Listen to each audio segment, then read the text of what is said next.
Hello guys, welcome to Sheru ఐడియాస్కి.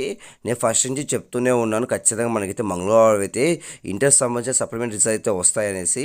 Andhra Pradesh సంబంధించింది కన్ఫామ్గా అయితే మనకైతే ఈరోజు అయితే ఇంటర్ సంబంధించిన సప్లిమెంట్ రిజల్ట్ అయితే రిలీజ్ చేయబోతున్నారు. ఏ టయానికి ఎలా చెక్ చేసుకోవాలని దానిపై వీడియో క్లారిటీ చెప్తాను చూడండి. చూడండి ఫ్రెండ్స్, మీగా మంచిగా ఫస్ట్ టైం వస్తే సబ్స్క్రైబ్స్కి పక్క మిలహం చేసుకోండి.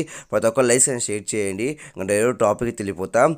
ఆంధ్రప్రదేశ్ రాష్ట్ర వ్యాప్తంగా ఇంటర్ సెకండ్ ఇయర్ ఎగ్జామ్స్ అయితే జరిగాయి కాబట్టి సప్లిమెంట్ సంబంధించింది వాటి సంబంధించిన రిజల్ట్ అయితే రిలీజ్ చేశారు. అలా ఫస్ట్ ఇయర్ సంబంధించింది అయితే కొన్ని రోజుల తర్వాత రిజల్ట్ అయితే రిలీజ్ చేస్తారంట. ఎందుకంటే సెకండ్ ఇయర్ వాళ్ళకైతే ఎంసెట్ కౌన్సిలింగ్ అయితే ఉంది కాబట్టి ఈ నెలలో ఫాస్ట్ రిజల్ట్ అయితే రిలీజ్ చేస్తున్నారు. ఈరోజు మధ్యాహ్నం అయితే 2 గంటలకి అయితే రిజల్ట్ అయితే రిలీజ్ చేస్తారంట. కాబట్టి ఇలా చెక్ చేసుకొని చాలా మంది విద్యార్థులు అడుగుతున్నారు. నేనైతే చెప్తున్నాను, వేటి న్యూస్లో మనకైతే హాల్ టికెట్ నెంబర్ ఎంటర్ చేస్తే రిజల్ట్ అయితే వస్తాయి. అలానే మనకి వచ్చేసి సాక్షి దాంట్లో కూడా వస్తాయి వెబ్సైట్లో, అలానే ఈనాడు వెబ్సైట్లో కూడా వస్తాయి. ఈ వెబ్సైట్ సంబంధించిన లింక్స్ అయితే కింద ఇస్తాను, చూసుకుంటూ ఉండండి. కన్ఫామ్గా మనకైతే మధ్యాహ్నం 2 గంటలకైతే రిజల్ట్ అయితే రిలీజ్ చేస్తారంట. మొదటిగా 11 గంటలకు అన్నారు, మళ్ళీ 2 గంటలకైతే పోస్ట్ పోన్ చేశారు. కాబట్టి ఇది ఓవరాల్ ఇంకా అప్డేట్స్ ఖచ్చితంగా పోస్ట్ చేస్తాను. ప్రతి ఒక్క లైక్స్ షేర్ చేయండి, ప్రతి ఒక్క సబ్స్క్రైబ్స్కి పక్క మిలహం చేసుకోండి. Thank you for watching. Thank you.